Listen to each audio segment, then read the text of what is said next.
पड़ेगा।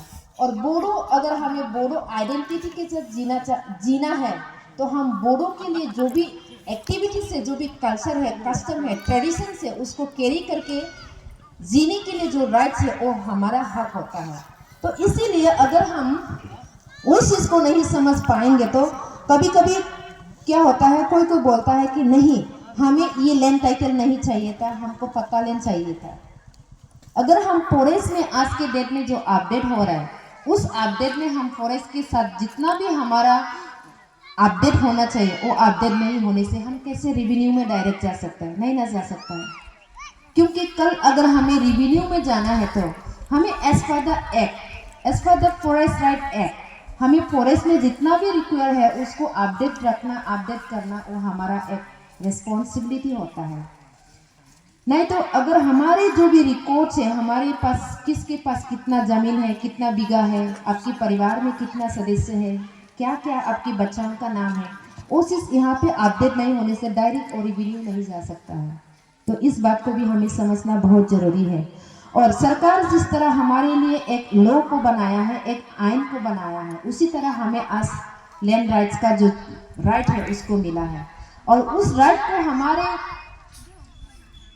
हाथ में रखना ये हमारा भी एक रिस्पॉन्सिबिलिटी होता है, क्योंकि फॉरेस्ट विलेज में रहते हुए हमारे पास जितना भी फॉरेस्ट के साथ जितना भी हमारा कनेक्टिविटी है उसको हम बनाकर रखना पड़ेगा। और हमारे यहाँ पे जो जंगल है ये अभी नेशनल पार्क डिक्लेरेशन हो चुका है, तो नेशनल पार्क होने के नाते हमारे पास बहुत सारे यहाँ पे एक लॉ होता है फॉरेस्ट का भी, तो उस लॉ को भी मान के चलना हमारा भी एक रिस्पॉन्सिबिलिटी है। जैसा कि क्या होता है, हमारे बीच में हंटिंग होता है, मतलब पेड़ काट के लाता है, वो चीज़ सब हमारे जीवन से वो थोड़ा सा दूर रखना पड़ेगा, क्योंकि जब हम वहाँ पे जाएंगे, हंटिंग करेंगे तो क्या होगा, हम सेंटेंस होगा अननेसेसरी, हम उसके लिए जेल में जाना पड़ेगा।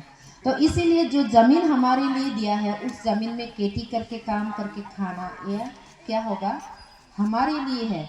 अगर आज के डेट में किसी के पास ज़मीन नहीं है तो हमको ज़मीन मिला है तो खेती करो, जो भी है जितना भी सीजनल खेती है आप लोग को करना ही पड़ेगा। नहीं करेंगे तो क्या होगा, फिर हम और जंगल में जाएंगे, कहीं ना कहीं हम गलत काम करेंगे तो हमको पकड़ा जाएगा।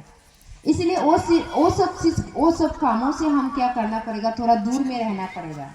और स्पेशली मैं यहाँ का जितना भी लोग हैं, आदिवासी और राभादो कम्युनिटी है, हम सबको ये भी एक एडवाइस देना चाहती हूँ कि मतलब यहाँ पे हम अभी नेशनल पार्क होने के वजह से हमको बहुत सारे जो माना है वो हमारे पास आएगा।